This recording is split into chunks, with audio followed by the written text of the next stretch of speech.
तो राष्ट्रीय आय एवं योग्यता आधारित छात्रवृत्ति परीक्षा में फिर से हम लोग आ गए हैं कुछ नए क्वेश्चन के साथ। और यहाँ पर देखिए ये क्वेश्चंस जो हैं वो प्रीवियस ईयर में पूछे गए हैं। पहला क्वेश्चन इस तरीके का है कि यदि 2 की घात n माइनस 2 की घात n माइनस 1 बराबर है 4 के, तब n का मान पूछ रहा है। ठीक है। अब अगर इस प्रश्न को हल करना है तो ऐसे प्रश्नों को हल करने का मैंने तरीका बताया था कि बराबर की इस तरफ कोई एक संख्या बचे और दूसरी तरफ भी वही संख्या बचे। इधर अगर 2 की घात में कुछ है तो कोशिश ये की जाएगी कि इधर भी 2 की घात में ही रहे कुछ, आधार दोनों के बराबर रहे कुल मिला के। तो हम घातों की तुलना करा लेते थे, घातें भी बराबर होती थी, उससे हमारा मान निकल आता था।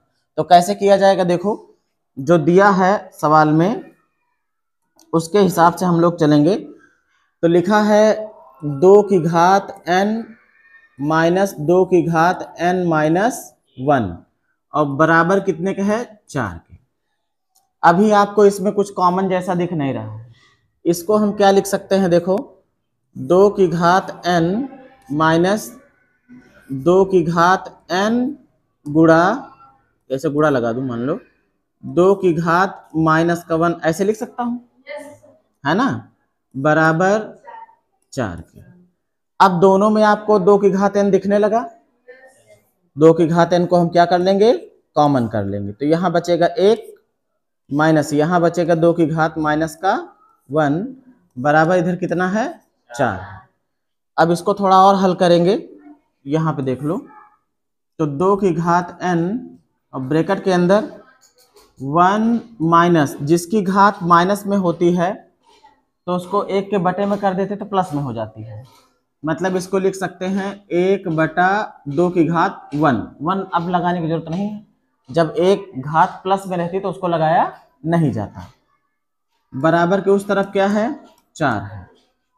इसको हल कर लेंगे, 2 की घात n और ये हो जाएगा 2 1 कम 2 माइनस 1 मिलेगा, मतलब कि 1/2 बराबर कितना, 4। अब लिख सकते हो 2 की घात n, जो ये बटे में 2 है, नीचे इसकी घात 1 है, अगर इसको ऊपर ले जाएंगे तो माइनस में हो जाएगी ना घात, मतलब ये बन जाएगा 2 की घात माइनस का 1 बराबर। अब 2 इस 4 को भी लिख सकते हो 2 की घात 2।